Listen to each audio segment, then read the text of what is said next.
Hare Krishna. So today we have our session number 13. Unfortunately, in the slide here, I forgot to change the number, so we are still in the past, but it's only on the slide, okay? No, the talking will be about the next chapters. So today we will study chapters 2 and 3 of the second canto. So we start, of course, from chapter 2, the Lord in the Heart. So, at the end of each day of Brahma, the universe is partially destroyed, and then it has to be recreated at the beginning of the next day. So, from the scriptures, we learn that although Brahma is very, very powerful, right, he's still a living being, like just like us, right? The soul inside the body of Brahma is not different from the soul inside the body of an ant, right? But the question is how Brahma can become so powerful to the extent that he can create an universe, right? While the ant can just lift a grain of sugar. So our empowerment it comes from the Lord. Therefore, different souls they may display various levels of empowerment according to their function in the creation and according to their connection to the Lord. And Brahma, of course, he has a very important function, right? Because he has to create the universe. And at the same time, he's very strongly connected with the Lord. And therefore, he can display, such huge power, right? To the extent that he can create a universe. Even ordinary yogis, they can display certain mystic perfections, right? But they display these perfections only after attaining, fixed meditation on certain aspects of the Lord. So they become powerful through this connection with the Lord. Just like, a wire becomes electrified when you connect it to the power grid, right? Not by itself. So our empowerment, it comes from this contact with the Lord. So at the beginning of each of his days, Brahma meditates on the universal form, right? Just like the same process of meditation that is described in the first chapter. So in this way, he satisfies the Lord, right? He regains his original consciousness, and he becomes able to again create the universe as before, right? Through this meditation. And Sukadeva Goswami, he mentions this example of Brahma meditating the universal form to confirm the authenticity of this process of meditation that he explained in the first chapter. And then in the purport, right, Prabhupada he makes the point that every soul is meant to render a particular pattern of service to the Lord, and is but due to the influence of the material energy, we forget about this, right? And we accept different material bodies, different material identities under the influence of the false ego. And the forgetfulness of one's constitutional nature can be counteracted by this practice of Krishna consciousness, right? So, what means liberation according to Srila Prabhupada? Liberation means awakening from this sleep of conditional life and becoming situated again in this platform of eternal loving service to the Lord, right? So Prabhupada explains it in a very simple and beautiful way. So anyway, so first verse is, quote, Sri Sukadeva Goswami said, formerly, prior to the manifestation of the cosmos, Lord Brahma, by meditating on the Virat Rupa, right, on the universal form, regained his lost consciousness by appeasing the Lord. Thus, he was able to rebuild the creation as it was before. So, having concluded this description of the meditation on the universal form, Sukadeva Goswami he starts describing the process of meditation in the Lord inside the heart, right, in Paramatma. And the first step in this process is to become disinterested, they're just completely disinterested, right? In material happiness, life in the celestial planets, and so on. As long as one is interested in these things, it's not really possible to, deeply meditate in Paramatma. So, as long as one is interested in being happy in this material world, it's very difficult to practice this process. And it's a fact that the Vedas they recommend, different sacrifices, charity, penances, with the goal of elevating oneself to the celestial planets, right? Enjoying there a very long life, so many passages of the Vedas speak about that. However, this is the only purpose of this is that it's offered to materialists to attract them to the path of the Vedas, right? The Vedas offer like a lucrative, path for the materialists to attract them, so they start following the Vedas, and in this way they can gradually receive spiritual instructions, right?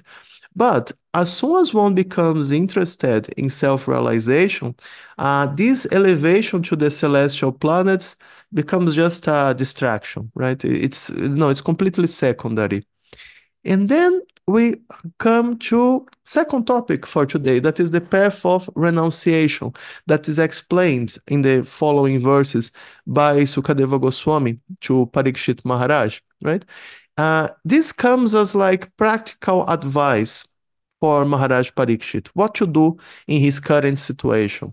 So Sukadeva Goswami advises him to follow the path of renunciation, right? Abandoning all hopes for material comfort, material happiness, and so on. So this is like kind of a long quote. These are verses 3, 4, and 5. So I'll read here. Very interesting verses. So he says, for this reason, the enlightened person should endeavor only for the minimum necessities of life, while in the world of names, while in the material world. He should be intelligently fixed and never endeavor for unwanted things.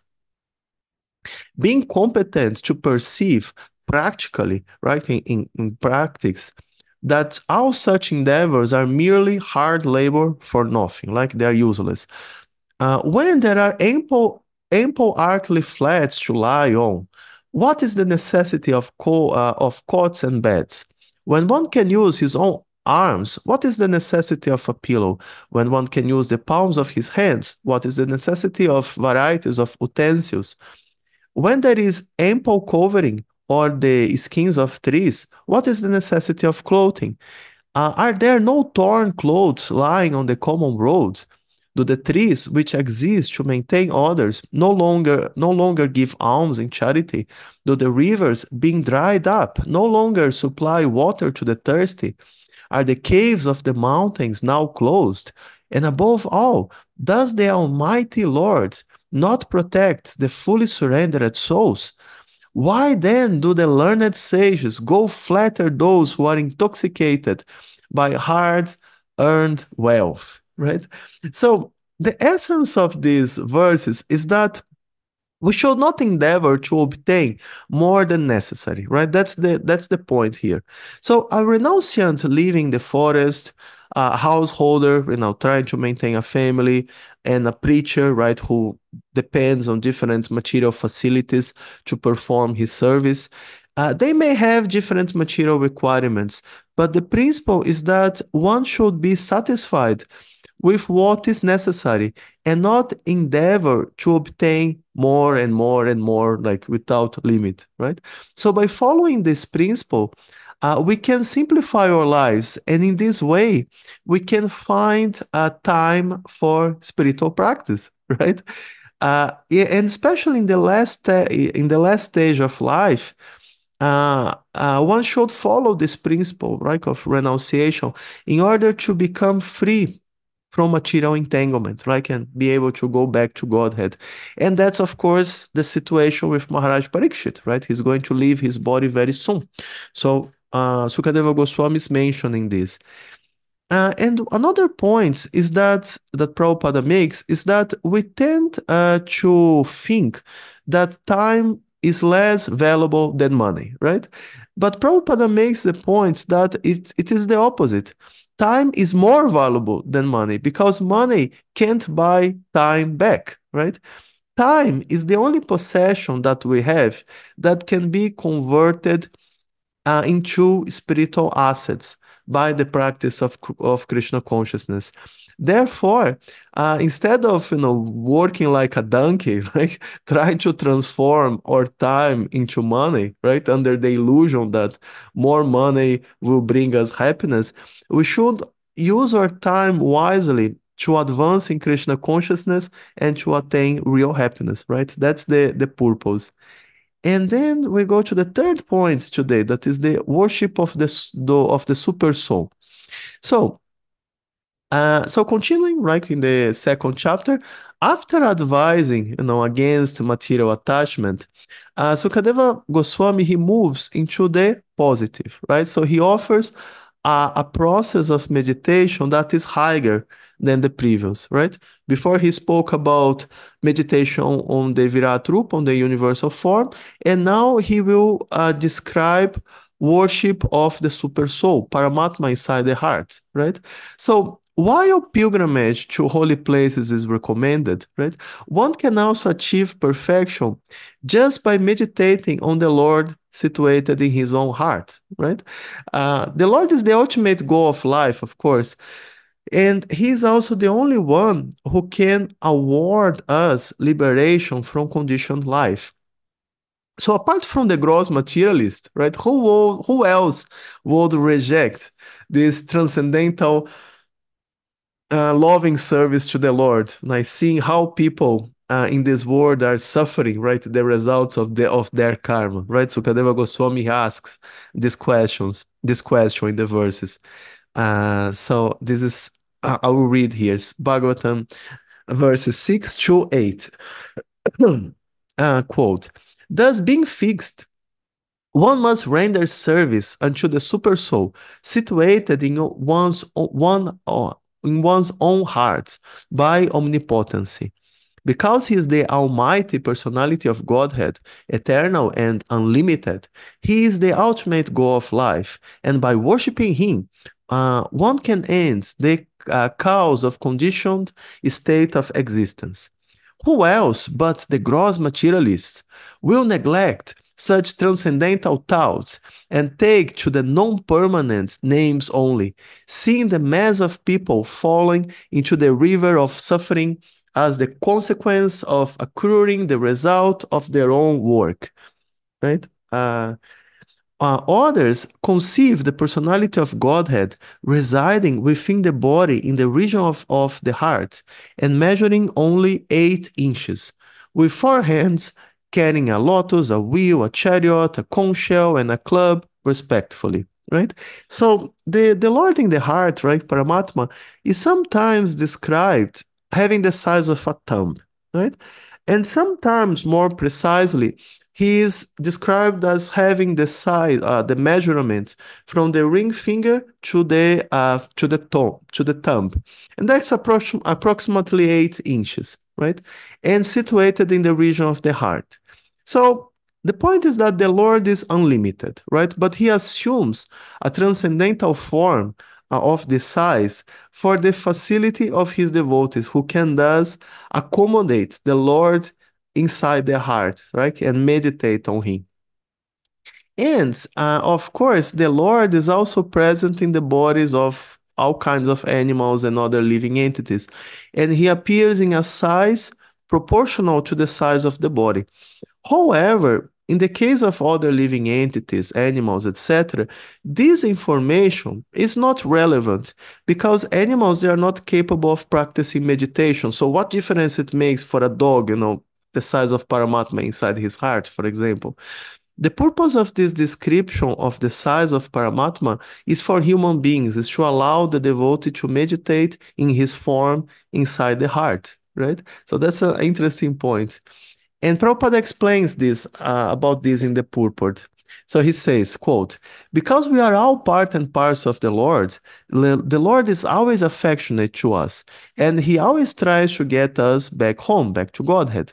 But we, conditioned souls, do not care for him and run instead after the illusory bodily connections. We must therefore extricate ourselves from all illusory connections of the world and seek reunion with the Lord, trying to render service unto him, because he is the ultimate truth. Actually, we are hankering after him as a child seeks the mother, and to search out the Supreme Personality of Godhead, we need not go anywhere else, because the Lord is within our hearts. This does not suggest, however, that we shall not go to the places of worship, namely the temples, churches, and mosques. Such holy places of worship are also occupied by the Lord, because the Lord is omnipresent. For the common man, these holy places are centers of learning about the science of God. Jai. And then the next verses, they describe the form of the Lord inside the heart, right? So different forms of the Lord are described in the scriptures, and this allows one to worship the Lord in his personal form, right? Be it mentally or in the form of the deity, right? Thanks to these descriptions that we have in the scriptures. And although transcendental, the Lord accepts to be present in the deity or even in this mental image conceived by the devotee. Why? In order to accept his service, right? So that's the mercy of the Lord. So both in the Vedas and in Abrahamic religions, right? Christianity, Islam, etc., both they condemn this process of idol worship, right? And what is white idol worship? It is when one concocts, right, an unauthorized form of God and he worships this concocted form. So this is condemned everywhere, in the Vedas also.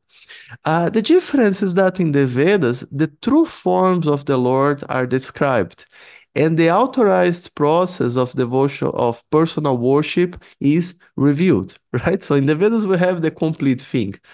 We have the negative and the positive. We shouldn't worship idols, but that here is, the for bona fide form of the Lord to worship. On the other hand, followers of other philosophies, they have to be content with just knowing that God is great without any concrete information about his person. The only scripture that brings information about this personal form of the Lord are the Vedas, Bhagavad Gita, Srimad Bhagavatam, right? Nowhere else we find it.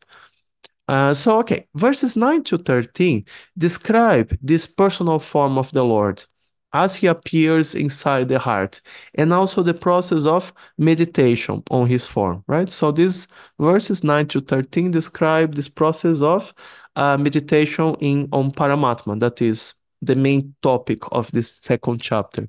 So I will read here, quote, his mouth express his mouth expresses his happiness. His eyes are spread like the petals of a lotus, and his garments, yellowish like the saffron of a kadamba flower, are bedecked with valuable jewels. His ornaments are all made of gold, set with jewels, and he wears a glowing headdress and earrings. His lotus feet are placed over the rows of the lotus-like hearts of great mystics. On his chest is the Kaustuba jewel, engraved with a beautiful calf. And there are other jewels on his shoulders. His complete torso is garlanded with fresh flowers. Uh, he's well decorated with an ornamental wreath about his waist and rings studded with valuable jewels on his fingers. His leglets, his bangles, his oiled hair, curling with a bluish tint, and his beautiful smiling face are all very pleasing. So the Lord's magnanimous pastimes and the glowing glancing of his smiling face are all indications of his extensive benedictions.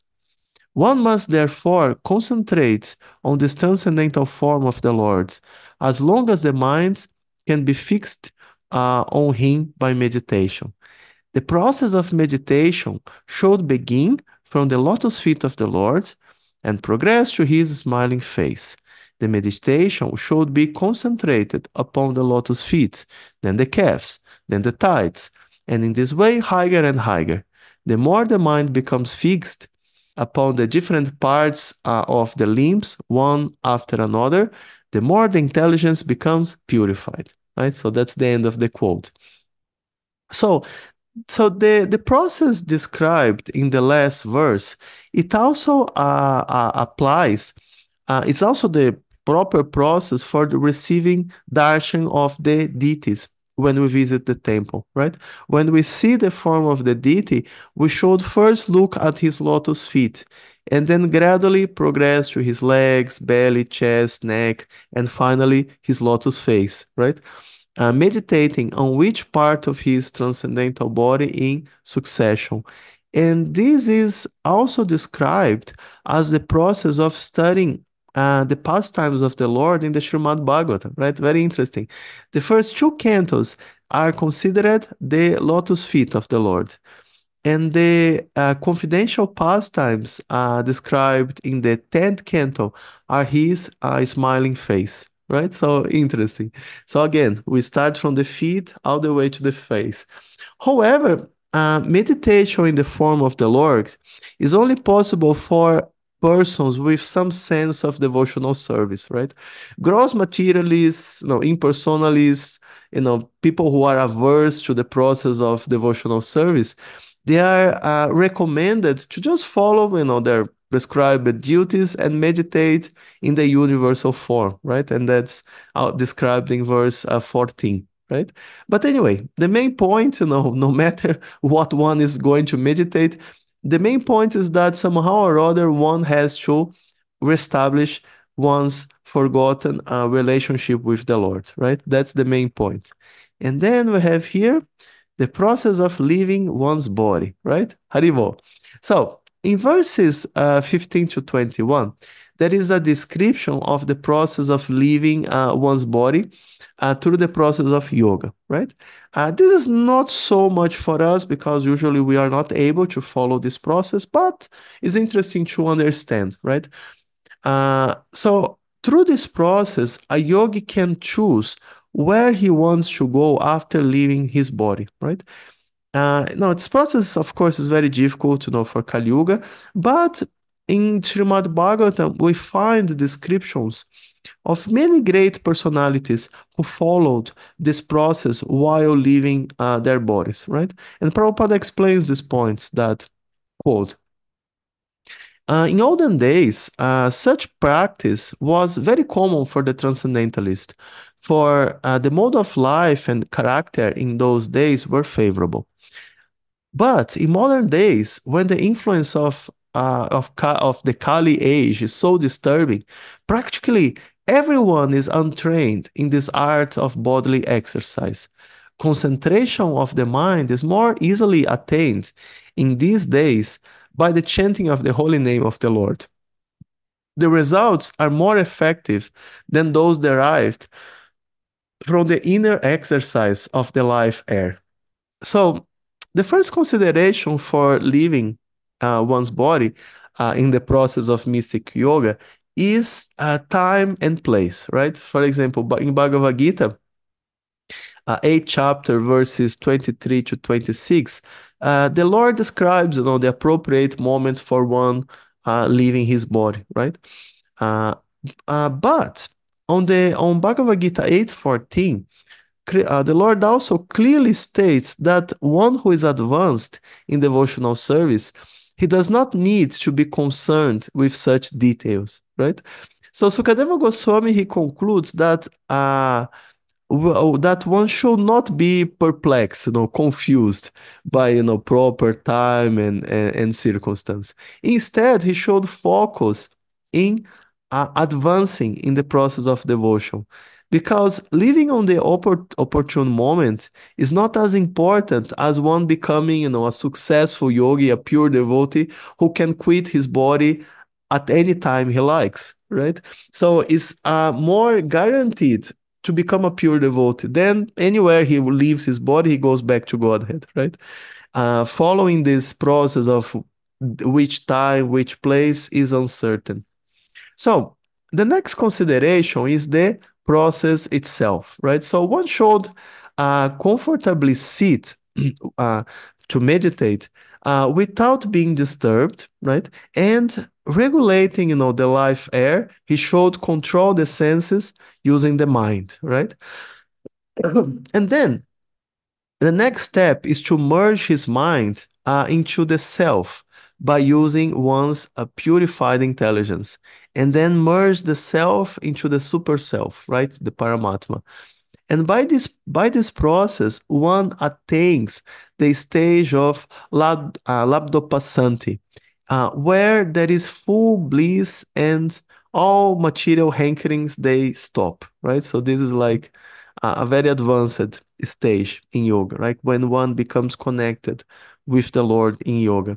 So in his purport to these verses, Prabhupada, he brings all of this closer to our reality by explaining that these states of Labdopassanti can be attained by first purifying our intelligence by hearing from the scriptures, right? And then using this purified intelligence to remove our thoughts from materialistic activities and bring them to the service of the Lord. Because when we are attracted to hear about Krishna and we use our time to constantly hear about Krishna, and we become absorbed in this meditation in Krishna, then we can become very fixed in the practice of devotional service, right? So that's the way we can do it, practically speaking, in our day and age. And when our thoughts are fully absorbed in the service of the Lord, then we reattain our pure, unalloyed state as souls, right? And reach the same platform of bliss that is attained by pure yogis, right? So that's the process for us. And now, quotes. That's verses 15 to 17 of second chapter.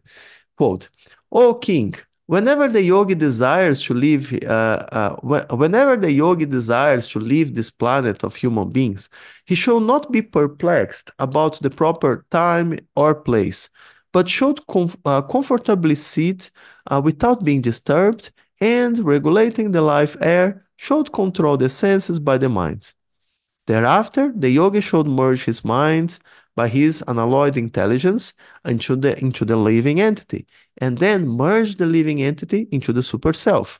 And by doing this, the fully satisfied living entity becomes situated in the supreme stage of satisfaction, so that he ceases all other activities. In that transcendental stage of Labdopassanti, there is no supremacy of devastating time, which controls even the celestial demigods who are empowered to rule over mundane creatures. And what we speak of the demigods themselves? Nor is there the mode of material goodness, nor passion, nor ignorance, nor even the false ego, nor the material causal ocean, nor the material nature, right? So that's the process, see, for going back to Godhead through this process of yoga. So, reaching this stage of Labdopassanti means that one becomes again situated in his eternal position as a soul, right? Ceasing to identify with the body. So one may be still, technically leaving the body, right? But at this stage, one becomes liberated, right? Material time and the three modes of material nature, they affect only the body, right? When one sees himself as a soul, he becomes free from the influence of both time and the three modes. So see, that's the point. So the body is still, no, still the body becomes old and eventually dies, right? But at this stage, the yogi becomes a dhira, right? A person who is not affected by this change of body. That's what Krishna mentions, Bhagavad Gita 2:13. As the embodied soul continuously passes in this body from boyhood to youth, to youth, to old age. The soul similarly passes into another body at death. A sober person, like a Jira, is not bewildered by such a change. So this Jira that Krishna mentions here on Bhagavad Gita 2:13 is described here on the second chapter of Srimad Bhagavatam, right? You see, everything is connected. So the fact that one stops identifying with the body does not mean that he ceases all activities, right? That's another point, right? He stops identifying with the body. That's the point. He may either stop all material activities completely, right? Okay.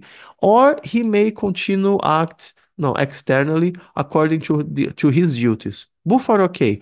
The main point is that there is no more identification or attachment, right? He becomes free from attachment and from identification with the body. He understands that he is using a body, but he doesn't think that he is the body anymore, or the mind, or anything.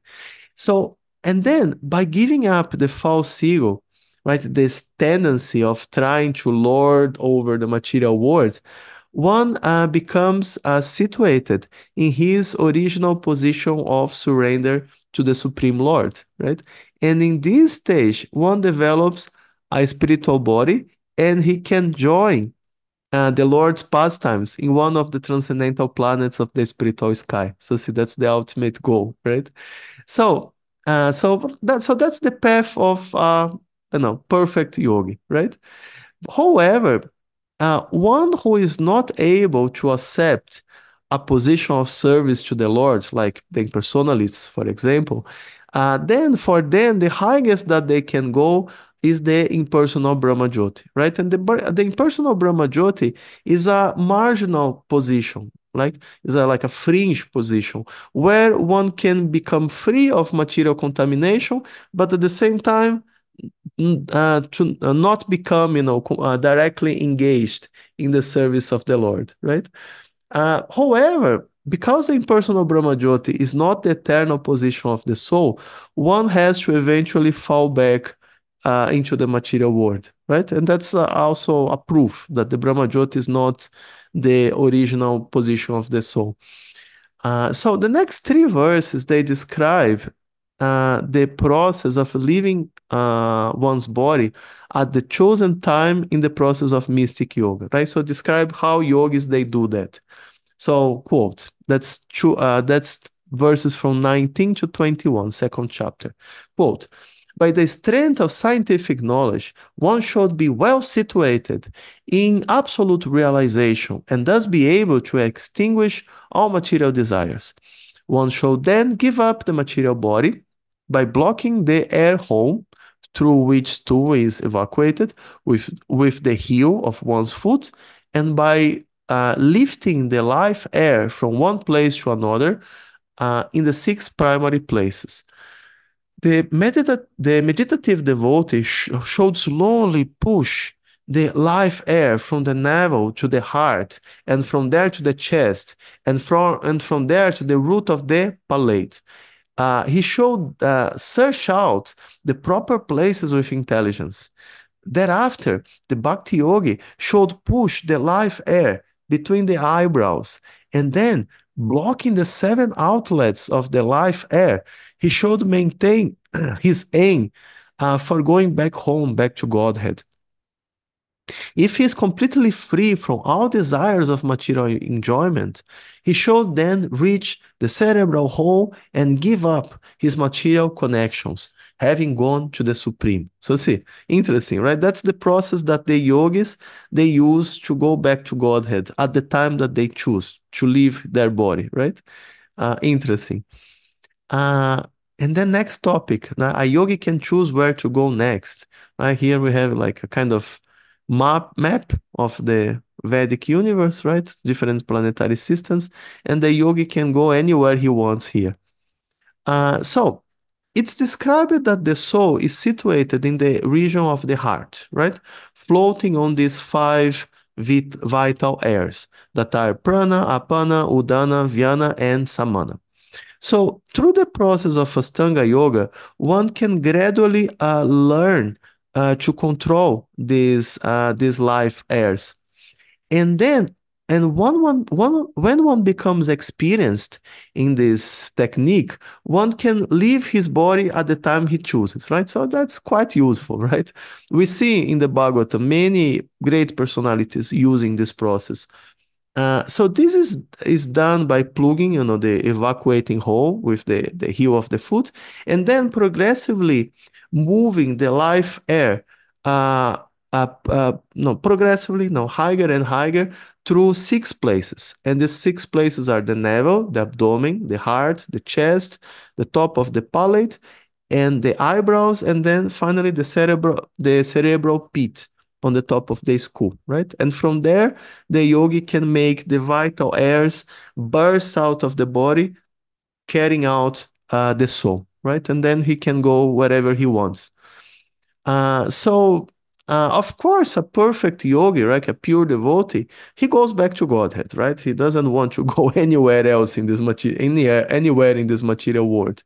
He abandons all material connections. He leaves the mind, the intelligence, the ego, everything behind, right? Just the pure soul goes back to Godhead. But imperfect yogis who are not free from material desires, they are not able to live the material mind and senses and intelligence and ego behind. And in this way, he's forced to take another birth, right? So he can go this imperfect yogi with material desires, he can go higher in the planetary systems, but he's not able to go back to Godhead due to all these material desires, right? And I will read one interesting verse here. That's verse 22. However, O king, if a yogi maintains a desire for improved material enjoyments, like transference to the topmost planet, Brahmaloka, or the achievement of the eightfold perfections, travel in outer space with the Vyahasyas, or a situation in one of the millions of planets, then he has to take away with him the materially molded mind and senses, right? He has to take the subtle body with him. So the transcendentalists are concerned with the spiritual body. As such, by the strength of their devotional service, austerities, mystic powers, and transcendental knowledge, their movements are unrestricted, within and beyond the material worlds. Right? These are the pure devotees. They are free to go wherever they want. But the fruitive workers or the gross materialists, they can never move in such an unrestricted manner. Right? So, like you can see here in this diagram here, there are 14 planetary systems in the universe, right? And each planetary system is formed by, millions and millions of different planets and stars. But they are categorized in, 14 divisions by the level of consciousness of the inhabitants. So the first seven are the lower planetary systems, right? They're inhabited by asuras. And then we live on the eighth planetary system. That's Bhuloka, right? The intermediate planetary system. So that's Earth is part of this planetary system of Bhuloka. And then upwards, there is Bhuvarloka, and this is the place where Kuvera reigns. It's inhabited by subtle beings, Yakshasas, Rakshasas, and so on, right? These are the servants of Kuvera. And then still higher, Swargaloka. That's the celestial system, right? That's where the demigods live. And still higher, there are the planetary systems of Maharloka, Janaloka, Tapaloka, and Brahmaloka. And of course, these four, they are inhabited by highly elevated souls. So a yogi may take his next birth in any of these planetary systems according to his level of qualification, right? So this possibility of elevating oneself to higher planetary systems, right, where one can enjoy, a very long duration of life, better standards of living, and so on, it's also available for the yogis who meditate in the universal form, right? So in this way, pure devotees, they are completely unrestricted, right? They can go to any planet they like, material, spiritual, anywhere they want. Imperfect yogis, they don't have access to the spiritual planets, but but still they can transfer themselves to higher material planets, right? And materialists, in general, they can't go higher than Swargaloka. Swargaloka is like the limit for materialists. Even the ones that are, very pious, they never go after Swargaloka. They don't have the qualification to go after Swargaloka. Higher than Swargaloka only for great mystics and yogis and so on, right? Uh, so but in the case of the materialists, more often than not, they just glide down to the lower planetary systems, right? And of course, in the lower planetary systems, they become more and more restricted, right? And this is mentioned in the verse that the fruitive workers or the gross materialists can never move in such an unrestricted manner. The more materialist a person is, the less freedom he has, right? The more constricted and confined he is, right? And then a few more points. So people like to talk about the freedom of, doing whatever they want, right? People like, to speak about that. But when one is in conditioned life, doing whatever he wants means just following the dictations of the mind and the senses, right? And this is actually a form of slavery, right? Do what we want as souls, as eternal servants of Krishna, that's good. But do as we want as a body, a mind, senses. This is not really freedom, right? We are just enslaved by the mind, right?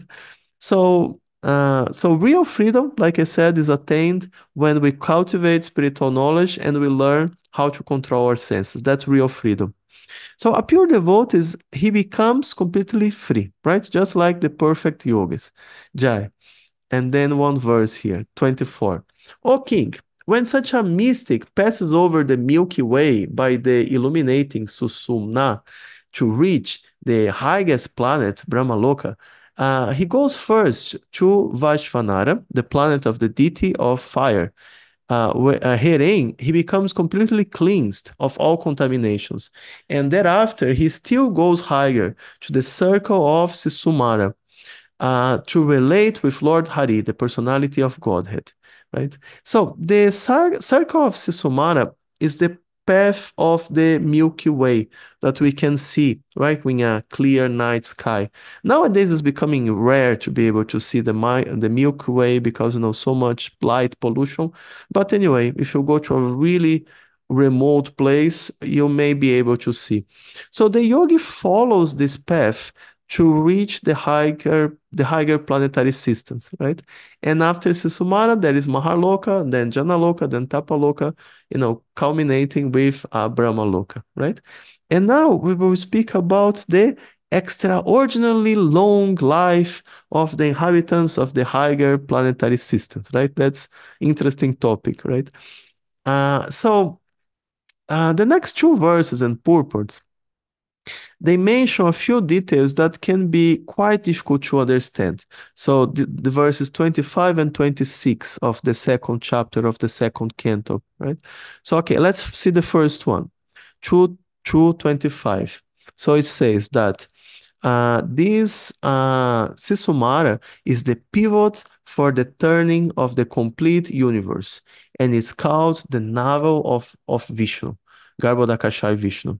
The yoga alone goes beyond the circle of Sisumara and attains the planet Maharloka, where purified saints like Brigu enjoy a duration of life of 4.3 billion solar years. This planet is worshipable even for saints who are transcendentally situated.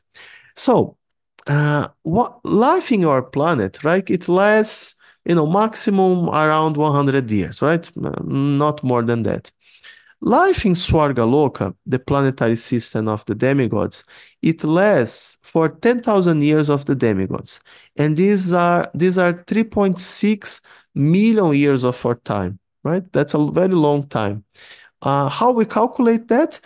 We calculate based on the fact that 24 hours for the demigods in Swargalokas are 360 earthly days. So then we multiply this for 10,000 years, 3.6 million years. So that's a long time. So when the yogi he reaches Maharloka, right, the next planetary system after Swargaloka, however, he can live for the entire day of Brahma, 4.3 or 4.32 billion years, right? That's a long time, right? So according to other passages of Prabhupada, so the day of Brahma lasts for 4.32 billion years. You see, some places Prabhupada says 4.3, some places Prabhupada says 4.32 billion years, right?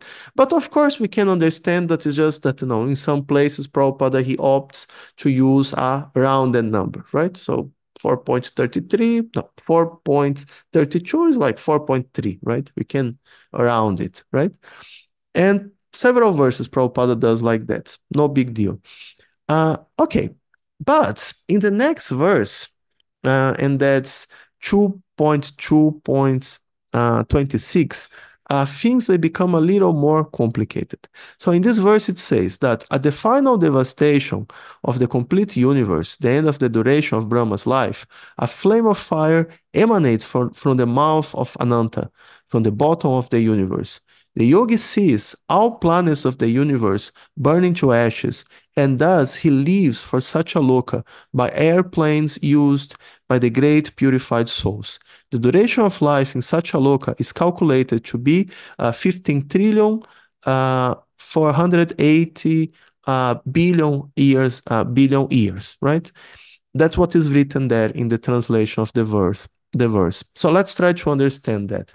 So when the day of Brahma finishes, the fire emitted by Lord Ananta, it destroys all the lower planets of the universe up to Swargaloka. So up to Swargaloka, everything is, cremated, right? Everything is becomes, just, ashes, right? Maharloka is higher. So Maharloka is not directly destroyed, but it becomes too hot there, even for the great sages who live there. So the ones who are sufficiently qualified, they have at this point the possibility of ascending to the next planetary systems, right? Janaloka, Tapaloka, or Brahmaloka, according to their level of qualifications, right? And if they are able to reach these planets, then they can live longer there, right? Otherwise, if they stay in Mahaloka, they die there. Then that's the end of their life, right? That is tied to the end of the day of Brahma. And the lifespan of such a loka that is mentioned here in the verse is extremely long, since it's tied to the life of Lord Brahma. But an attentive reader, he will notice that the number that is given here in the English translation, 15 trillion 408 billion years, it does not match the formula that Prabhupada himself gives in other passages, right? Because he explains that a day of Brahma lasts for 4.32 billion years, right? And sometimes he rounds it to 4.3 billion years. And the same is the duration of his night, right? Okay. And in this way, we calculate the one day, like one complete day, 24 hours of Brahma, as 8.64 billion years, right? One day and one night. And Prabhupada rounds that as 8.6 billion years. In some places. So Brahma lives for 100 years of such days. So it's 360 days multiplied by 100 years. So this means 36,000 days, right? So therefore, we can calculate the life of Brahma as being 8.64 billion years multiplied by 36,000 days, right? And this gives us 311.04 trillion years. If we use the rounded numbers like Prabhupada uses in the previous verse, 4.3 instead of 4.32, then it becomes 309.6 trillion years, a little less, right? Okay, so this is the number that of the life of Brahma according to the formula that Prabhupada gives, right? 300 something trillion years. However, there is another detail here. Although Brahma lives for 311.04 trillion years, the life of Brahma is divided into two halves, two parardas. And this is mentioned on Srimad Bhagavatam 3.11.34 and a few other references from other Puranas.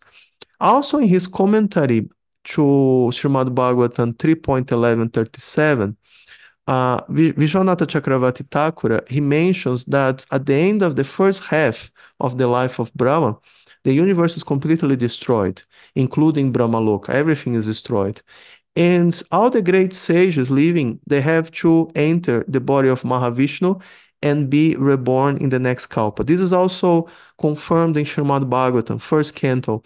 When Narada Muni, he describes his previous life, he mentions that in the previous day of Brahma, when he was living, all the great sages, they entered into the body of Mahavishnu. So this happens only when there is a complete destruction of the universe. So Bhagavatam also supports this idea that after the first half of the life of Brahma, there is a complete destruction of the universe. Everything is destroyed, including Brahmaloka. And the next one, of course, is going to be at the end of the life of Brahma. So this way, the lifespan, I hope you are still following me, sorry, this is a little bit complicated, but what can I do? Right? This needs to be explained. So in this way, the lifespan of Brahma is only half. No, sorry. The lifespan of Brahma is 311 trillion years, right? But the lifespan of the inhabitants of Brahmaloka is only half of that. 155.52 trillion years, or 154.8 trillion years if you do with the rounded numbers, right? Okay, so the number we have now for the lifespan of Brahmaloka using the rounded numbers is 154.8 trillion years, right? And we came to this number using the formula that Prabhupada gives, okay? So then we can see that the verse gives 15 trillion point 408 billion years, right? So you see, the correct number, according to the calculation that Prabhupada gives, is 154.8. The verse says 15.48, right? So you see, the difference is just 1 0 missing. That's the point. That's why this number became different in the verse. It seems that just 1 0 disappeared. Just that's all. How the zero disappeared? Well, all volumes of Srimad Bhagavatam, starting from the second canto, they were recorded by Prabhupada on tape, and they were transcribed by his disciples, right? So someone would type, then someone would edit, and so on. And it's possible that Prabhupada recorded, the correct number on the tape, but somehow or other, during the process of, typing, revising, editing, and so on by his disciples, 1 0 was lost, right? That's possible because it's such a big number, right? So this can explain why the number is given here in the verse is different from what the number that we get from the formula that Prabhupada gives in other passages, right? So anyway, just to understand this point, because otherwise you know it's difficult to understand what is being mentioned in this verse. Okay, so this is the explanation of this verse, and then the next verse, it describes life in Satyaloka, right? The highest planet of the universe. This is verse 27, quote, "In that planet of Satyaloka, there is neither bereavement, nor old age, nor death.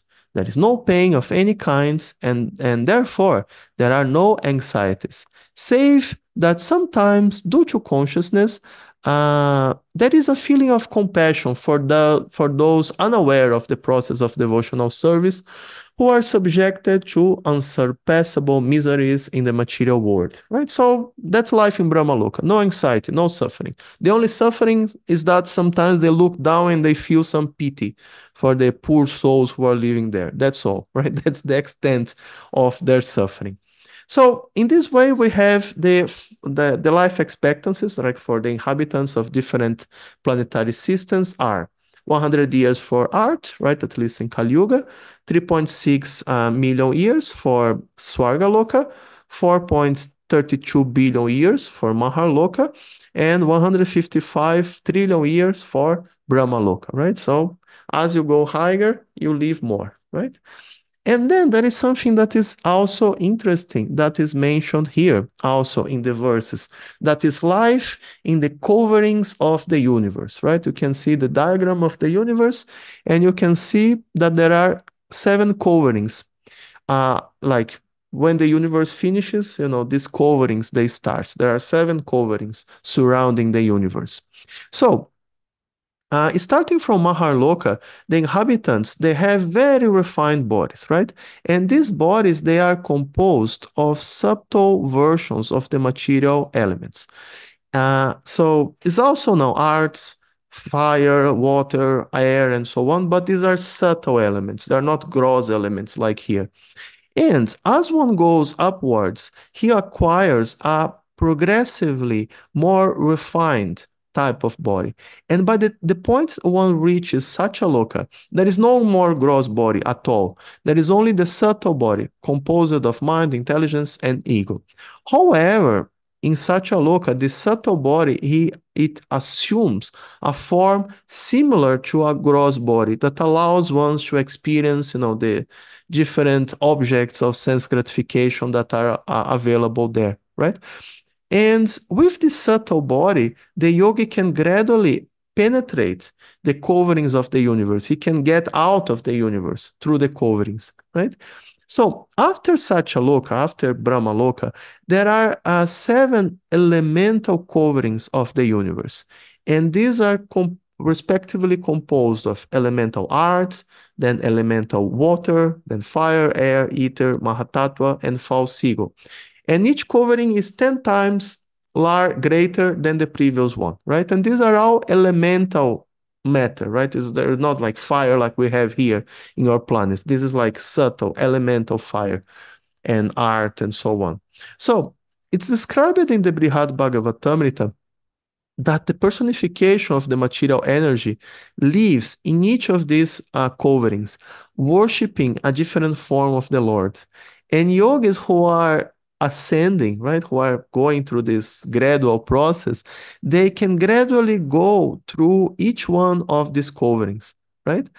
And there they have access to objects of sense gratification that are more refined than anything that is available inside the universe. So see, as the yogi goes up and up in the universe, the standard of sense gratification increases, right? And when he reaches the coverings, then it increases more, right? Then it's better than even in Brahmaloka.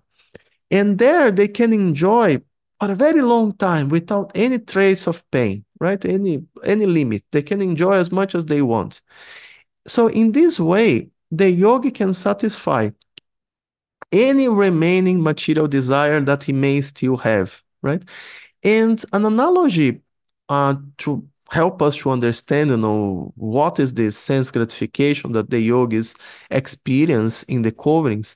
So one analogy that we can use is that like a pig and a person, like a pig, eating, his, fecalities, and a person, a rich person eating in some gourmet restaurant, they both enjoy eating, right? They are both eating, right? But the enjoyment of the pig is very, very gross, right? While the enjoyment of the person, of the rich person in the gourmet restaurant is more refined, right? They're eating the same, but there is a difference of quality. So while in the coverings, the yogi, he has the understanding that there is nothing better to be enjoyed anywhere in the universe, right? And therefore, he doesn't want to go back inside the universe. He understands that here is better. And then he goes to the next covering. Oh, here is better. He goes to the next cover. Oh, here is better. By the time he reaches the last cover, he understands, okay, there is nothing better than this. Nothing better than this exists anywhere. And then when he finally becomes tired of this enjoyment, then he becomes free. He doesn't have any desire to return. There is no more desires to be satisfied, right? So this is the long process that the yogi may take to go back to Godhead. No, gradually like this. So then we have some quotes here. These are verses 28 to 30.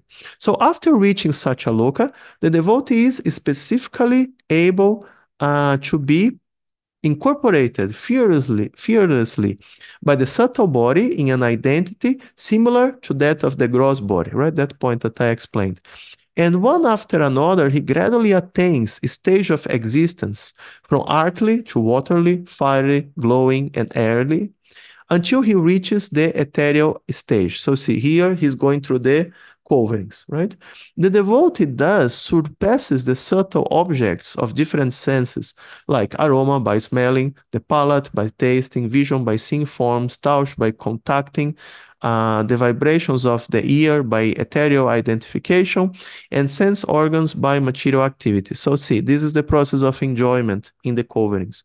The devotee thus, surpassing the gross and subtle forms of coverings, enter the plane of egoism. That's the last covering, false ego. And in that status, he merges the material modes of nature, ignorance and passion, in this point of neutralization, and thus reaches egoism in goodness, right? After this, all egoism is merged in the Mahatattva, and he comes to the point of self-realization, right?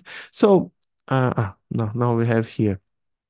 So, in the last stage, right, the yogi, he has to renounce his ego, his concept of an identity that is different from one's eternal identity as a spirit soul, right, as a servant of Krishna. He has to renounce the false ego.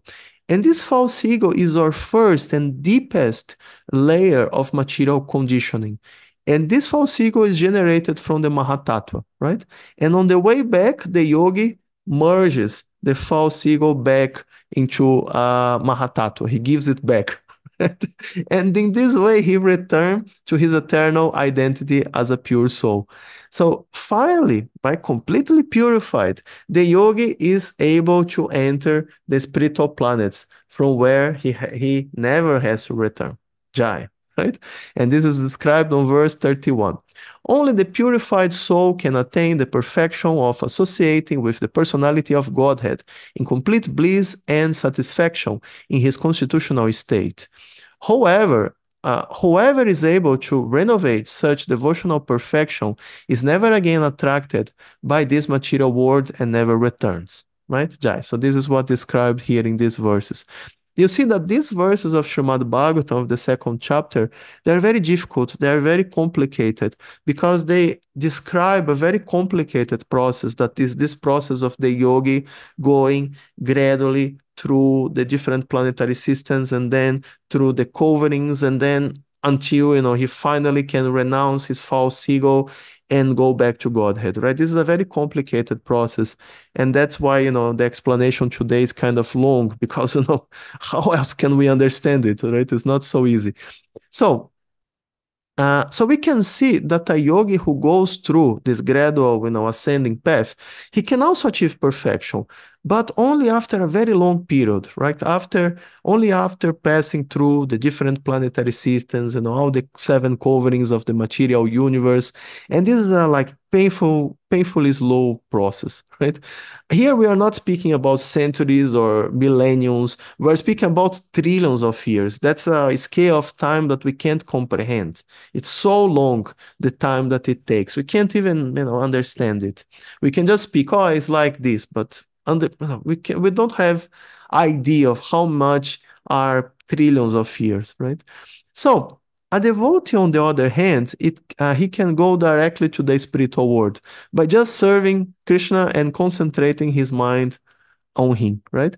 And this direct process of devotional service is the most auspicious and effective way of going back to Godhead, right? And this Sukadeva Goswami concludes on verse 33. He says that for those who are wandering in the material universe, there is no more auspicious means of deliverance than what is aimed at in the direct devotional service of Lord Krishna, right? Beautiful.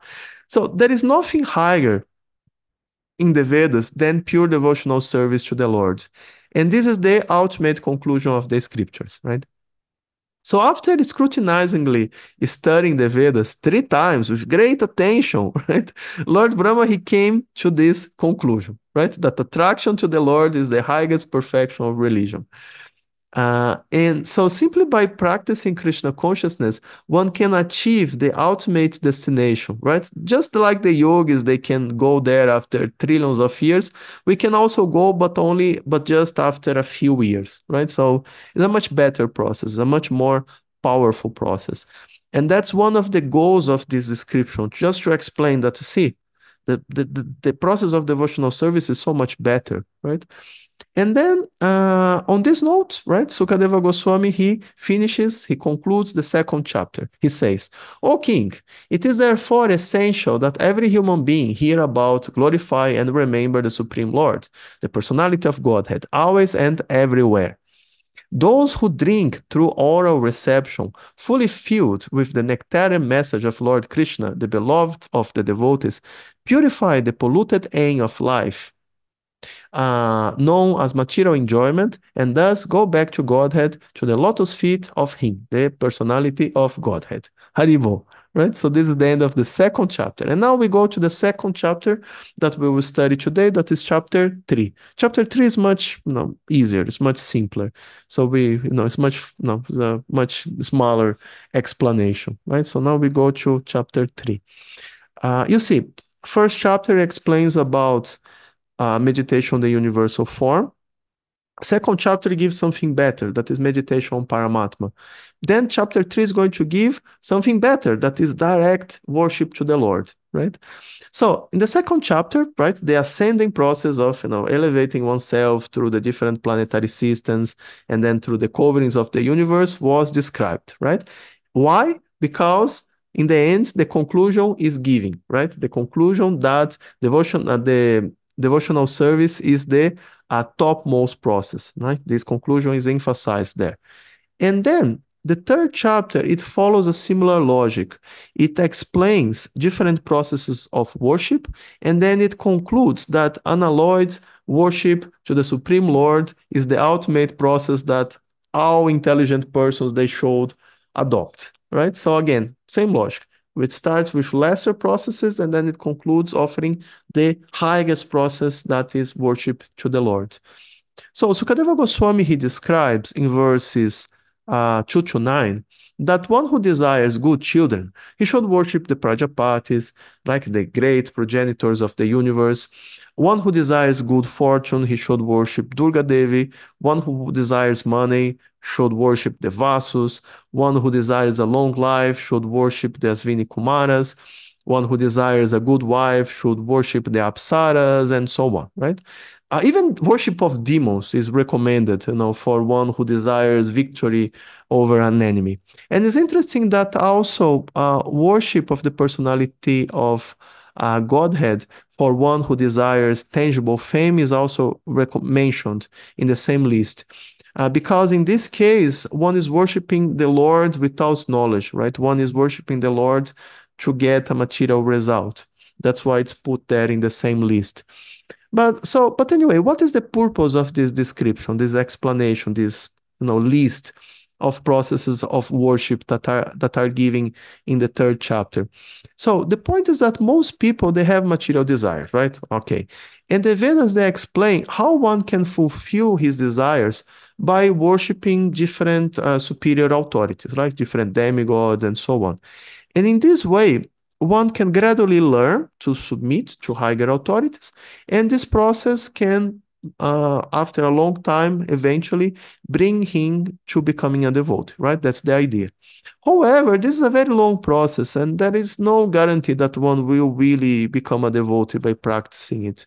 Like most demons, they worship Lord Shiva, Lord Brahma, but we can see that they remain angels of Lord Vishnu, right? Ravana, for example, he became very powerful by worshiping Lord Shiva, but then he used his power to challenge Lord Rama, right? Therefore, in verse 10, Sukadeva Goswami, he concludes that although the Vedas recommends these different types of worship, for satisfaction of material desires, any person who is intelligent, he should worship only the Supreme Lord, right? And this equally applies to all, no matter if one is without material desires, right, akama, or if he is full of material desires, sarvakama, or if one desires liberation, moksha right? Doesn't matter. Everyone should worship Krishna. That's what the verse says. And that's 2, 3:10. That's a very important verse. Akama sarvakamova mokshakama udarajit vrena bhakti yogena yajeta purusham parang. Right? If you are memorizing the verses, you may want to memorize this verse. It's a very important verse. So this verse says that a person who has broader intelligence, whether he be full of material desire, without any material desire, or desiring liberation, must by all means worship the supreme whole, the personality of Godhead. Jai, right? And one may question, like, how is that the same process of worship can work for three classes of people with different goals? How is that? The point is that all kinds of benedictions, they come ultimately from the Lord. Therefore, regardless of what one desires, uh, he does better by going directly to the Lord instead of worshiping different demigods and so on. Therefore, the simple process of hearing about the Lord, chanting His holy names, it can be practiced by all, right? Regardless of inner motive, right? Regardless of what one wants. And this excludes the necessity for other processes, other like lesser processes, like pious materialistic ceremonies, karma kanda, dry cultivation of knowledge, jnana, all of this is unnecessary. Anyway, it's better to do devotional service, no matter what one's goal is, because by doing devotional service, one can get everything. And Prabhupada explains this point in his purports, that he says that one cannot obtain any result from demigods without getting sanction from the Supreme Lord. Therefore, a person with a broader outlook can see that the ultimate authority is the Lord, even for material benefits. Under these circumstances, one with a broader outlook, even with the desire for material enjoyment or for liberation, should take to the worship of the Lord directly. And everyone, whether an Akama or Sakama or Mokshakama, should worship the Lord with great expedience. This implies that Bhakti Yoga may be perfectly administered without any mixture of karma and jnana, as the unmixed sun ray is very forceful and is therefore called Tivra. Similarly, unmixed Bhakti Yoga of hearing, chanting, etc., may be performed by one and all regardless of inner motive, right? So Prabhupada makes it clear in the purport. If one is free from material desires, Haribol, worship Krishna. If one desires liberation, Haribol, worship Krishna. And if one is full of material desires, Jai, worship Krishna. Right? Anyway, this process of Sankirtan, of chanting the holy names, hearing Srimad Bhagavatam, worshiping Krishna, is a process for everyone, right? That's the process that works for any kind of goal in your age, right? There is no other process. All other processes, they are inferior. So, apart from being the source of all types of benediction, the Lord is the only one who can award the ultimate solution for the real problems of life, right? So by practicing the process of Bhakti Yoga, one becomes blissful and attains eternal life. And that's something that no demigod can live, right? So nowadays, of course, most people, they are interested in solving problems by scientific knowledge, economic development, but the principle is the same, right? No amount of money or technical knowledge can bring a solution for birth, death, old age, disease, right? Right? Like there is no medicine that can solve these problems. And even of course the potential for bringing even the potential of these things for bringing happiness is very limited, right? Therefore, devotional service is the solution for both the demigod worshipper and for the gross materialist, right? Both they can be benefited by this process, right? Devotional service, in turn, can only be learned from devotees, right? And therefore, association with pure devotees is the most important factor in life. Né? So, see, all of this brings us to this conclusion. See, that's the idea of these chapters. That Sukadeva Goswami, he explains, these lesser processes so that we can become very firmly convinced that the process of devotional service is the real thing, that there is nothing better. So, see, now we understand the purpose, right, of all this meditation in the Virat Rupa and so on. So, reading verse 311 now. All the different kinds of worshippers of demigods can attain the highest perfectional benediction, which is spontaneous attraction, unflinchingly fixed upon the Supreme Personality of Godhead, only by the association of the pure devotee of the Lord. And that's Srimad Bhagavatam 2:3-11. And concluding this section, the next verse brings us our attention back to the topic of transcendental knowledge, right? The life of a materialist is compared to a real pool, right? Like a real pool, like this, right? Like a tornado or something like that, right? Like the life of the materialist is compared to this real pool of material desires and the influence of the material modes. So a materialist may think that he's free, he's doing whatever he wants, but in reality, he's caught in this real pool. And he's following the dictations of the mind and senses and acting according to the pool of the three material modes, right? So he's not free at all. He's completely enslaved. So transcendental knowledge is capable of suspending this real pull and gradually bringing us to a position of peace and happiness in the process of devotional service, right? Actually, in devotional service is the only place where we can find peace and happiness. And, okay, so two more verses, 11 and 12. Quote, transcendental knowledge in relation with the Supreme Lord Hari is knowledge resulting in the complete suspension of the waves and real pools of the material modes. Such knowledge is self-satisfying due to its being free from material attachment, and being transcendental, it is approved by authorities. Who could fail to be attracted, right? This is verses 11 and 12. And then we go back to Naimisharanya. Jai, right? We started in Naimisharanya, now we are going back to Naimisharanya. Because with this, Sukadeva Goswami, he completed his answer to the three questions that Maharaja Parikshit asked at the end of the first canto. Maybe you remember, maybe you don't, but the questions are, one, what is the process of perfection for all persons, and especially for one who is about to die, right? Devotional service.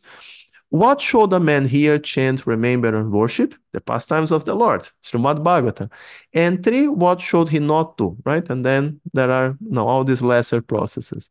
So this part is concluded, right? Maharaj Parikshit, he asked his three questions, Sukadeva Goswami answered, and this first discussion, this first dialogue finished. Now, the conversation goes back to Naimisharanya. So Nakarishi, he wants to know more, and then he asks, quote, the son of Vyasadeva, Srila Sukadeva Goswami, was a highly learned sage and was able to describe things in a poetic manner. What did Maharaja Parikshit again inquire from him after hearing all that he said? Right, that's verse 13. Right, so he inquires, okay, what more? What more they discussed? And this question he asks here will be answered in the fourth chapter, right?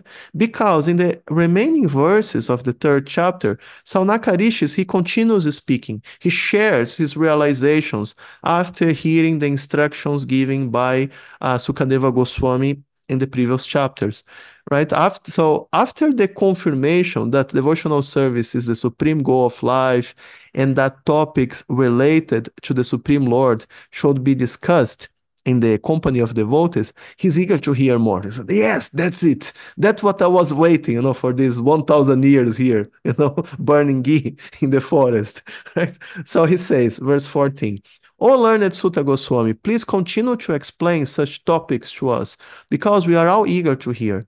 Besides that, topics which result in the discussion of the Lord Hari should certainly be discussed in the assembly of devotees, right? And this is true. No, this is verse 14. So, the point is that discussions about Krishna should be discussed among devotees, right? And this is emphasized in this chapter. So Sukadeva Goswami mentioned it, and now Saunakarishi is also mentioning the same point, right? So no, like while discussions about Krishna, like with pure devotees, they can quickly elevate us, there is also a negative. That is the fact that hearing about Krishna from non-devotees, they have the opposite effect. It plants, mundane concepts into our minds and hearts that, of course, can be damaging for our progress. So to achieve success, one has to be mature enough to distinguish between these two, right? So having said this, right, Sanakarishi, he proceeds to describe the qualifications of Maharaj Parikshit and Sukadeva Goswami. These are verses 15 and 16. So he says, Maharaja Parikshit, the grandson of the Pandavas, was from his very childhood a great devotee of the Lord. Even while playing with dolls, he used to worship Lord Krishna by imitating the worship of the family deity. Sukadeva Goswami, the son of Vyasadeva, was also full in transcendental knowledge and was a great devotee of Lord Krishna, son of Vasudeva. So, there must have been discussions of Lord Krishna, who is glorified by great philosophers in the company of devotees, right? Haribo. So, the point here is that even the greatest speaker, he has to speak according to the understanding of the audience, right? He can't go, more than the audience can understand. So, therefore, a great speaker paired with an ordinary hearer, he will not be able to touch very advanced topics, right? He will be restricted. Similarly, if the hearer is qualified, but the speaker isn't, also no great topics will come. So in this case, however, we have the most qualified speaker, right? Sukadeva Goswami speaking with the most qualified hearer, right? Uh, Parikshit Maharaj. So Prabhupada he reinforces this point in his purport. He says that Maharaja Parikshit was a great devotee of the Lord from his very birth, and so was Sukadeva Goswami, right? Both were Mahatmas. Both of them were on the same level, although it appeared that Maharaja Parikshit was a great king accustomed to royal facilities, whereas Sukadeva Goswami was a typical renouncer of the world, so much that he did not even put a cloth on his body. Superficially, Maharaja Parikshit and Sukadeva Goswami might seem to be opposites, but basically, they were both unalloyed pure devotees of the Lord. When such devotees are assembled together, there can be no topics save discussions of the glories of the Lord or Bhakti Yoga. So, being both, such great devotees, we can be confident, right, that the discussion between them will reach, the highest level. And Sanakarishi, of course, he understands that. So he expresses his eagerness to go further, to hear more. Right? And human life is a great opportunity for realizing our eternal relationship with the Lord. But our time here in this planet is limited, right? Because with the rising and setting of the sun, each day reduces our life expectancy, right? However, time spent hearing and speaking about Krishna results in eternal benefit. It brings us closer to the original position. So one who becomes a perfect devotee by this process becomes immortal, right? That's the spirit here. So Krishna explains in the Bhagavad Gita, he says that little advancement on this path can protect one from the most dangerous type of fear. Not only that, but devotional service is also never lost, right? So having started in this life, we have the guarantee of another human birth where we will be able to continue from where we stopped. So anyway, there is no loss. So Prabhupada explains that, quote, the Lord is the complete spirit whole, and his name, form, quality, pastimes, entourage, and personality are all identical with him. Once a person comes into contact with any one of the above mentioned energies of the Lord through the proper channel of devotional service, the door to perfection is immediately opened. And then we have the next, like, last topic for today, living in vain. That's the life of the materialist. So, having emphasized the qualities of both Parikshit and Sukadeva Goswami, and emphasizing the necessity of spending our time, practicing the process of Shravan and Kirtana, Sanaka Rishi, he goes then to another direction, right? And then in verses 18 to 23, he criticizes the ones who are not interested in hearing Krishna Katha, right? He laments that mundane people are not interested in spiritual topics, right? Preferring instead to hear about all kinds of mundane topics that serve only to bring, death closer, right? So he makes a very interesting few verses.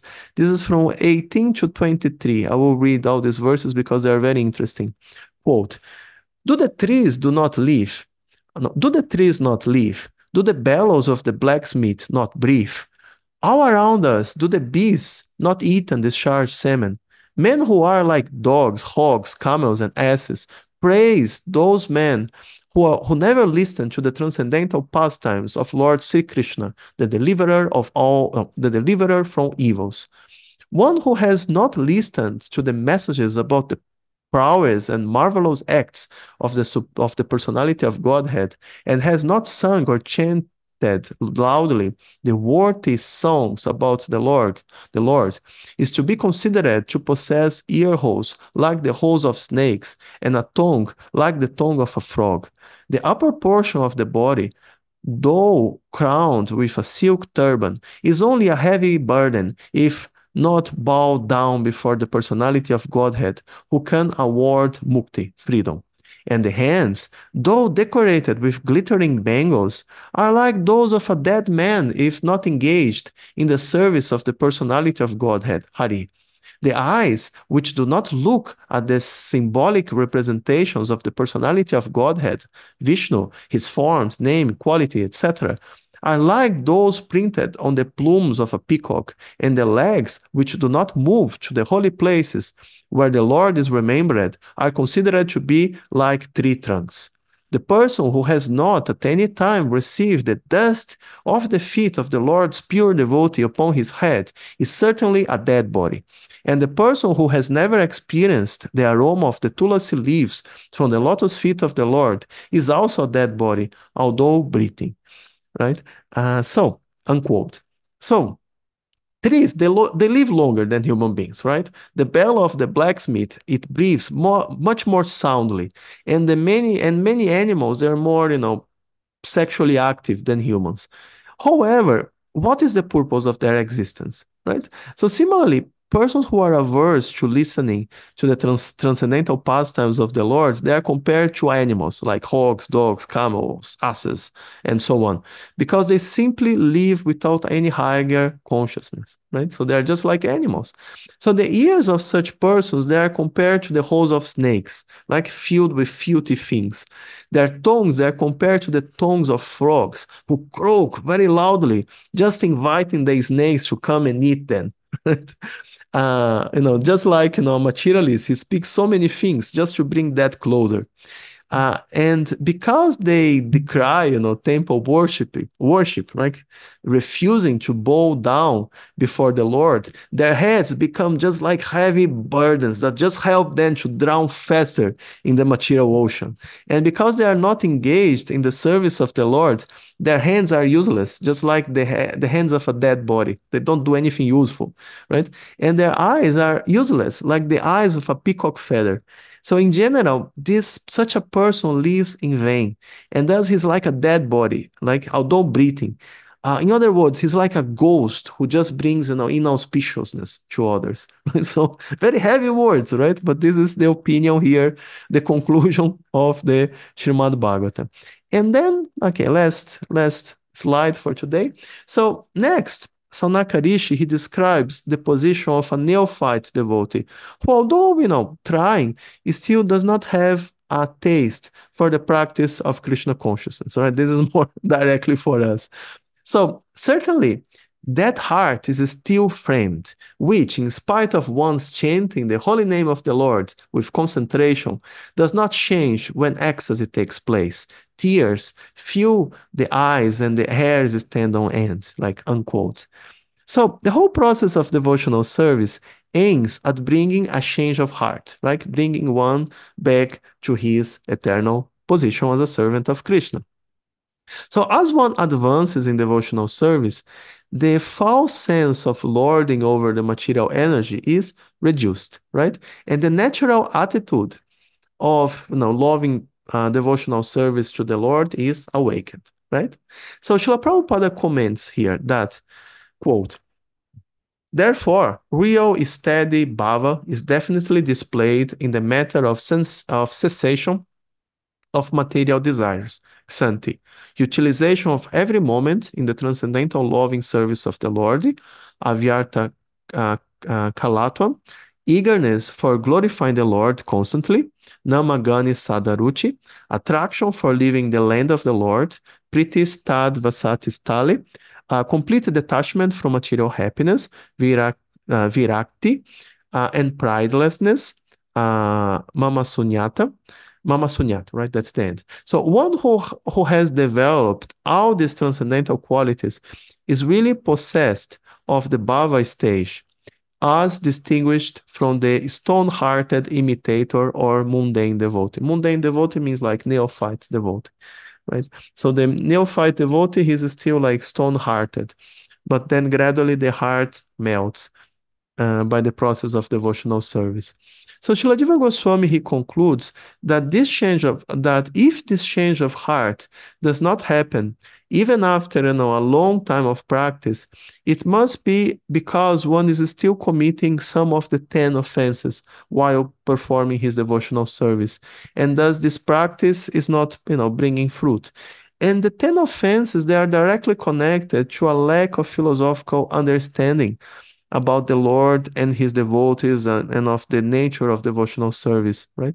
So, and hearing regularly the Srimad Bhagavatam helps us to mitigate this, right? This lack of philosophical understanding. So, Srila Visvanatha Chakravarti Thakura, he emphasizes also that envy, especially when directed toward other devotees, it also blocks our progress. And the medicine for this enviness is association with more advanced devotees, right? Like devotees are more advanced than us. So after sharing his realization, Sanakarishi, he urges Sutta Goswami to speak more, right? He says that, oh, Sutta Goswami, your words are pleasing to our minds. Please, therefore, explain this to us as it was spoken by the great sage Sukadeva Goswami, who is very expert in transcendental knowledge and who spoke to Maharaj Parikshit upon being asked. Jai. So this is it for today. Hare Krishna. All glories to Srila Prabhupada. Okay, let me close here. Okay, now if you have any questions, comments, you can ask. Can you can be free to ask. There is something here in the chat. Mahimarada, she was smart. She left her question here in the chat, so it will be the first to be answered. So she said, Hare Krishna, please accept my obeisances. Thank you very much for the lecture. My question is, I have heard that if we just listen about Krishna, his pastimes, but while we are inactive, we can only achieve a neutral relationship with Krishna, means just hearing without serving. Is it possible to develop a deeper relationship with Krishna just by listening and reading about him, if there is not yet a burning desire to serve more actively? Service is performed only as a duty only, not all out of love, right? So actually, that's the beginning. The beginning of the process of devotional service is this process of Vaidhi sadhana bhakti, right? That we don't really have a great taste for hearing about Krishna, but we do our best, right? We follow the process, we follow the orders of the spiritual master, we follow the process, and this way we are engaged in devotional service because we don't have taste, because our hearts are still contaminated. And the only way to purify our hearts is by serving Krishna. So even though in the beginning there is no taste for this service, but if no, at least we become attracted to some devotee, some Vaishnava, and we follow his guidance and we serve Krishna, right? In this way, then we purify our hearts and gradually the taste comes, right? That's the point. And then the other part of the question that if it's possible to develop a deeper relationship with Krishna just by listening and by reading about him. Well, that depends because see, there are no barriers for transcendental matters, right? So, for example, we can say that, oh, Krishna is not in the planet anymore. Therefore, it's not possible to associate with Krishna. Prabhupada is not in the planet. Therefore, it's not possible to associate with Prabhupada, and so on and so forth. This is true when we are in the conditioned stage of life. When we are conditioned, that's true. If an acharya is not in the planet, it's not possible for us to associate with him, right?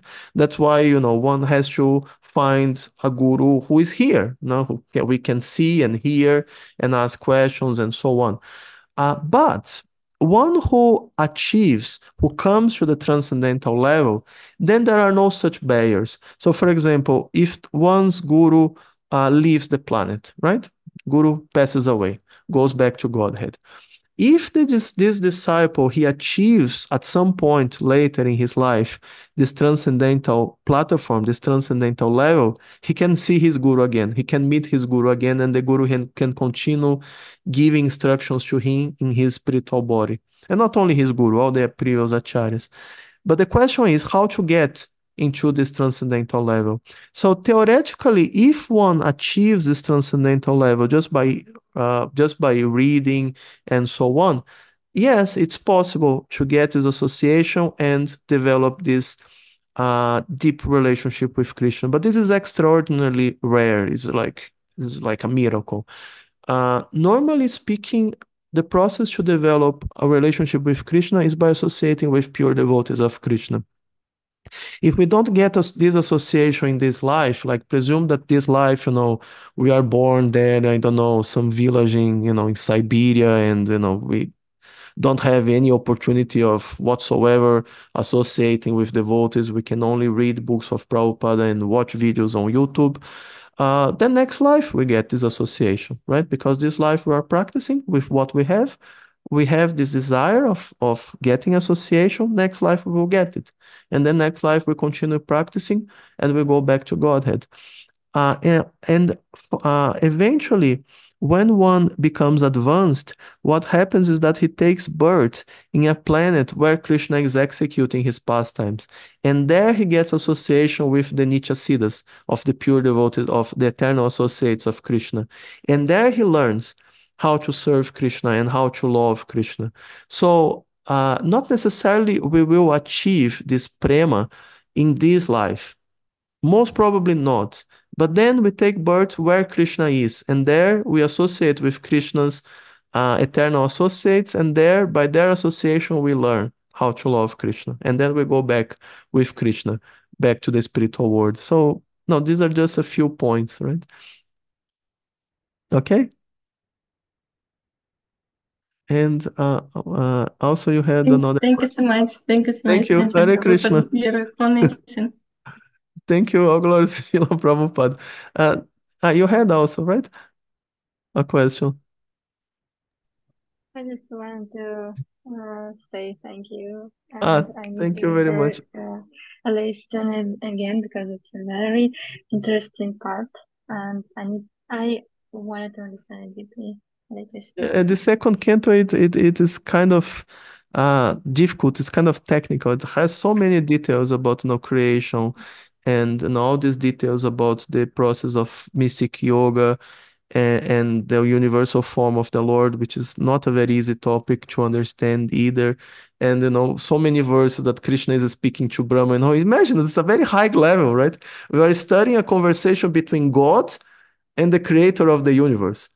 And they are speaking Sanskrit and all these things, and we are studying it, right? That's quite amazing, right? Who can say that, oh, I studied, a conversation between God and the creator of the universe? Like, not many people can say like that. Yeah, but I take one point that whatever we had a situation, we can pray to Krishna. We have desire, we have no desires, material desire. Yeah, we are Brahman or whatever. Just pray, and everything will Yeah, be okay. that's the message Because here. it works. It works in these all ways. Yeah. Yeah. If we are going to take just one point from this, these three chapters that we studied, from the second canto up to now, that would be the point that no matter what one's position is, no matter what one's desires are, and so on, so forth, anyway, he should worship Krishna. He should practice devotional service. And that's the way to advance from wherever we are. And we should not have doubts about this. See, these three chapters, they have this very important purpose of making very clear this message that that's the real deal. That's the process of devotional service. There is nothing else more elevated than that, right? And this process of devotional service, it can be practiced by absolutely anyone, right? Actually, even an animal can practice. Or Gajendra went back to Godhead. Elephant, right? Elephant went back to Godhead. He didn't have to, first take birth as a human being and then, Shudra, Vaishya, Kshatra, Brahmana. No, directly from the body of an elephant. He remembered that Krishna somehow from his previous life. He offered, this lotus flower using his trunk to the Lord. The Lord came, saved him, brought him back to Godhead. So even an animal can practice it. What you say about a human being?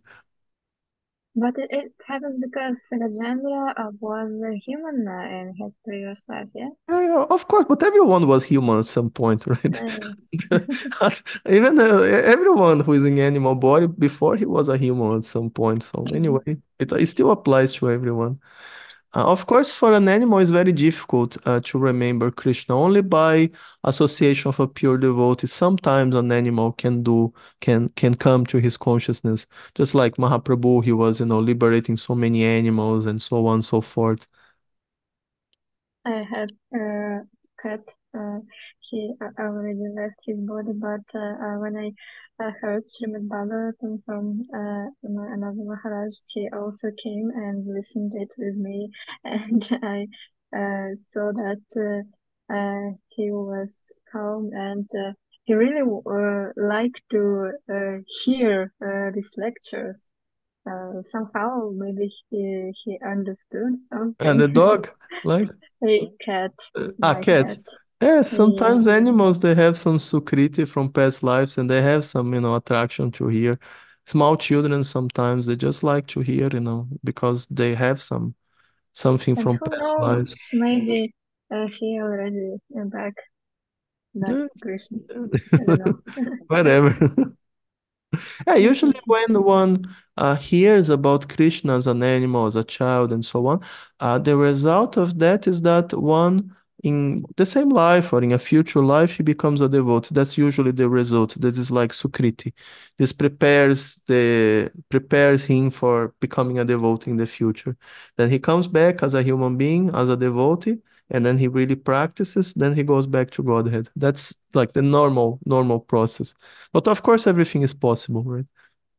And about Sukriti, I heard that even people who don't interested in, but he can somehow or other listen it, then the Sukriti, he takes the Sukriti, and after several times, he can interesting, yeah, he become interested He in became, Krishna. yes, it's cumulative, right? Even in this life, it can accumulate, and then the result is that we become more interested over time. For Just like, example, yeah, he don't know about Krishna, if he even atheist and so on, and he doesn't follow anyone, but somehow he listens, maybe Kirtan and something, uh, or saw the distributing and so on, and for that he accumulates the Sukriti, and yes, after maybe several. Uh, Not years, not in this life, several lives, several how to lives, say. maybe it can happen. Yeah, usually Yeah. most people are like that, they start, they see devotees here, they see devotees there, they get some prasada, they hear the Maha Mantra, they get a book, they see something on YouTube or wherever, then someday, they're passing on the streets, there is some Ratha Yatra, and then by these encounters, they develop this Sukriti, and then at some point, they just, okay, I want to know more, and they start practicing, right? Maybe this life, maybe next life, and then this is very powerful. This, getting prasadam, seeing devotees, hearing the mantra, these short encounters, they're very important. That's why Prabhupada emphasized, to do these Ratha Yatras, to do these different big festivals. Not necessarily many people become devotees because of these big festivals, but actually that's not the main goal. The main goal is just to get, 20,000, 50,000, 100,000 people to take prasada, to hear the Maha Mantra.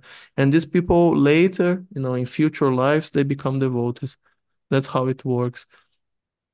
Okay, so I think we Okay. can finish today. Thank you very much for coming. Hare Krishna, all glories to Srila Prabhupada, Gaura Premanande. Hare Bo- Hare Krishna. Hare Thank you Krishna. so much. Thank you very much. See you next week. Next week we have more interesting explanations about the second canto. Hare Krishna. Hare Krishna. Thank you Hare very Krishna. Thank, Hari Bol, Hari Bol. thank you, Prabhu. Hare Krishna, all glories to Srila Prabhupada. Glory to Srila Prabhupada. Jai Srila Prabhupada.